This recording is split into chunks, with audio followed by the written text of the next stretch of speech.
Now, democracynow.org, the War and Peace Report. I'm Amy Goodman with Juan Gonzalez. We turn now to Afghanistan, where NATO helicopter gunships killed 9 young boys on Tuesday while they were collecting firewood near their home in the northeastern province of Kunar. The boys were all between the ages of 9 and 15. The dead included 2 sets of brothers. The one survivor of the attack was an 11-year-old boy named Hamad. He told the New York Times, quote, "The helicopters hovered over us, scanned us, and we saw a green flash from the helicopters. Then they flew back high up, and in a second round, they hovered over us and started shooting." The boy went on to say the helicopter gunships shot the boys one after another.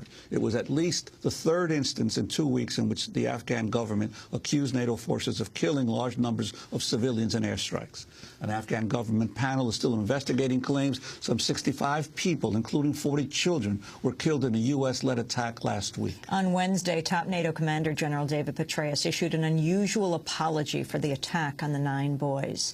In a written statement, Petraeus said, "We're deeply sorry for this tragedy and apologized to the members of the Afghan government, the people of Afghanistan, and most importantly, the surviving family members of those killed by our actions."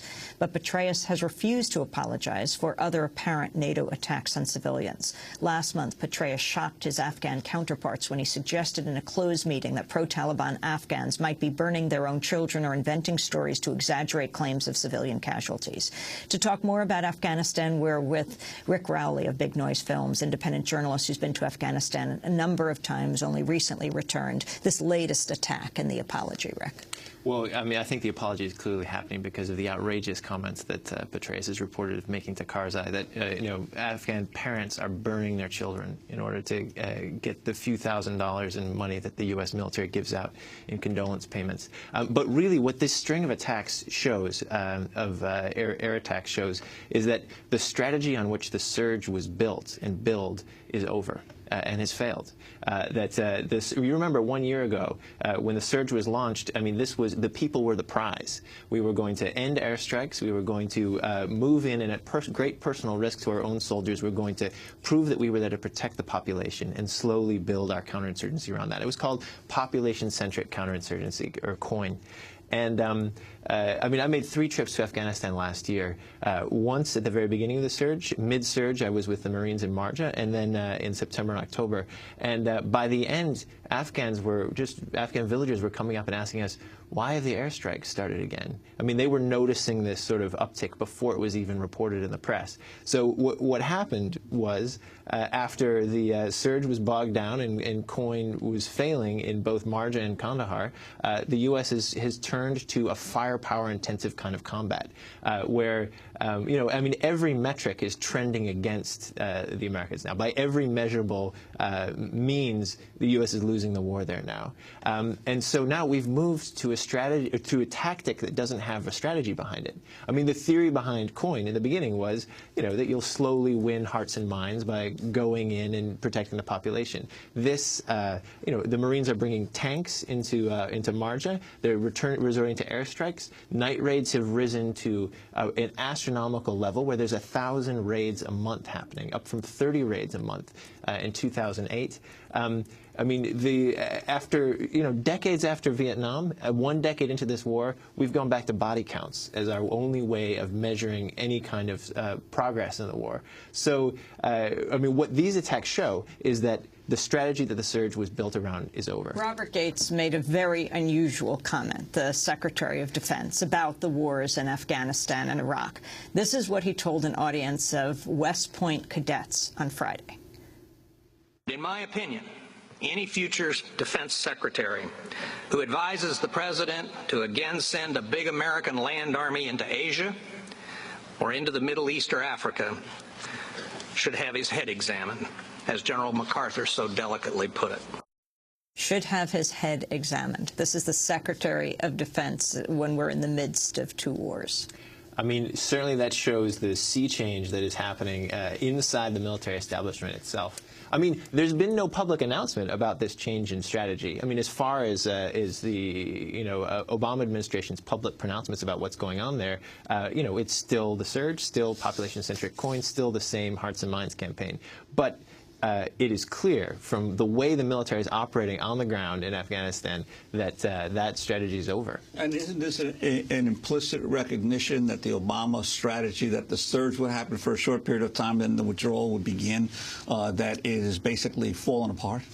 Absolutely. Yeah, absolutely. I mean, that started to become clear over the summer when the timelines kept being rolled back for both Marjan and Kandahar, and it become completely clear now that we're striking from the sky again. We're bringing in tanks, and they're doing. I mean, there've been a whole series of other really startling reports that came out late last year. Like in December, there were it came to light that in Kandahar, in the Afghan Valley, the U.S. military is routinely leveling villages that it can't clear.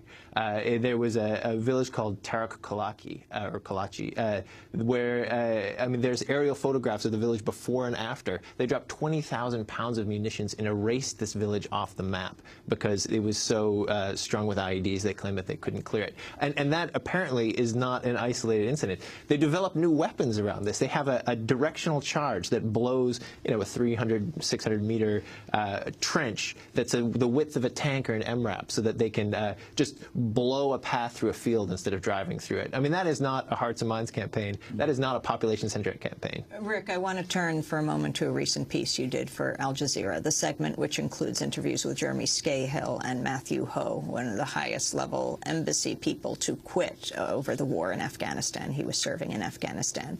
They discuss recent changes in U.S. strategy in Afghanistan and the reasons for the increase in civilian casualties. Last year at this time was supposed to be a population-centric campaign. That quickly morphed, being much more dependent upon special operations raids, much more dependent upon targeted assassinations. So I think you've seen that shift, which is, born of desperation. Publicly, the military claims that its counterinsurgency strategy remains unchanged, and embedded journalists are still presented with small-scale development projects, as if they were America's core military mission. But outside of camera range, the U.S. is ratcheting up a covert campaign of night raids and airstrikes. It's been a very effective campaign. A tremendous number of Taliban commanders and Haqqani network leaders have been killed by the United States. At the same time, a dramatic number of civilians have also been killed. This killing campaign has had a ricochet effect that actually undermines the entire notion that the U.S. is in Afghanistan to actually engage in any nation building. Jeremy Scahill is the Nation magazine's national security correspondent and has reported extensively on the rapid expansion of the role of U.S. Special Operations Forces worldwide. Special Operations Forces raids in Afghanistan have risen from 30 a month in 2009 to around 1,000 a month by the end of 2010. Scahill argues that while the raids may be successful in killing Taliban leadership, they represent a shift away from a nation-building and counterinsurgency strategy. You can't overstate the impact that these night raids have in undermining the stated U.S. goal of counterinsurgency or winning hearts and minds in Afghanistan. They're taking people that may have been inclined to be against the Taliban and flipping them immediately against the U.S. It's actually increasing the ranks of the Taliban, and it's growing the indigenous support for insurgency in general. We thought thieves had come from the desert. We went outside to see what was happening. And the Americans were on top of the walls. They killed 5 of us. When I saw my daughter wounded, all I could think about was putting on a suicide jacket. The end game of a targeted killing campaign is just that you're going to keep having to kill because you're not building any stability. And with every insurgent leader that you kill, the collateral damage, so to speak, from those attacks, the innocent people that are killed, creates a whole new generation of people that are going to fight you. There is no end game. That was Jeremy Scahill, and before that, Matt Ho, as well as Afghan civilians. Final comment, Rick Rowley. Well, I mean, we've reached a moment where I think, as you see in those last sort of comments there, that the covert dark war has eclipsed completely the conventional war right now. That Special Forces is now killing and capturing in completely covert, untransparent operations more Taliban and Afghans than the entire conventional NATO force. And what it means is that we know almost nothing about what actually goes on. That it's journalists are not allowed to to embed on those missions. They're classified, and even internally, ISAF and NATO doesn't know what is going on there. So we're entering a very dark phase in the war right now. Rick Rowley, thanks so much for your work and for coming in. Rick Rowley, independent journalist with Big Noise Films.